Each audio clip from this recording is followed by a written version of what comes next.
70 iende kwenye development. Kwa hiyo katika mchanganuo huo jumla ya shilingi bilioni 44,903 na senti 50 ambayo ni sawa na 70%, tunazipeleka fedha hizi kutekeleza miradi ya maendeleo ndani ya manispaa yetu ya Kinondoni, yakiwa ni mapato yetu ya ndani. Na hii bilioni 46 imeongezeka zaidi ya shilingi bilioni 2 na ushee ukilinganisha na bajeti ya mwaka 2025 2026. Kwa hiyo ni mategemeo yangu kwamba utekelezaji wa bajeti hii utakwenda kujibu changamoto ambazo zinawakabili wakazi wa manispaa ya Kinondoni.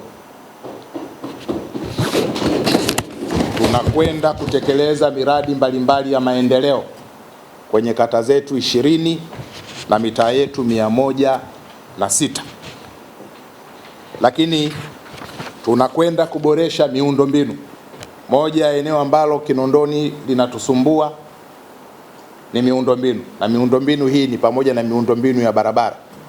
Mmeona kwenye bajeti hii tumetenga jumla ya shilingi bilioni 6.5 ambazo tunakwenda kuzitumia kutengeneza barabara zetu, mifereji pamoja na vivuko mbalimbali kwa kushirikiana na TARURA.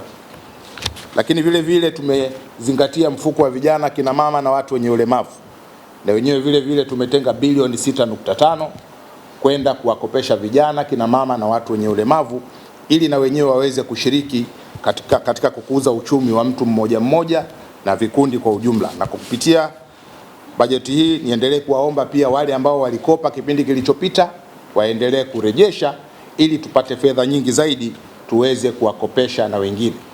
Lakini tunakwenda pia kujibu changamoto za elimu.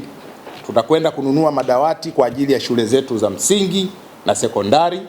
Hatuwezi kuwafanya watoto wetu waendelee kusoma katika mazingira magumu. Yote hayo tumeyazingatia katika bajeti hii.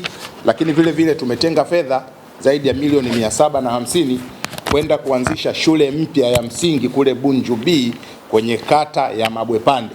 Wamekuwa na kilio cha shule kwa muda mrefu, na hivi karibuni Mheshimiwa Waziri Mkuu Dr. Mwigulu Nchemba alifanya ziara kwenye wilaya yetu ya Kinondoni. Moja ya kero iliyoibuliwa na wananchi ni kuhitaji shule ya msingi kwenye eneo la Bunju B.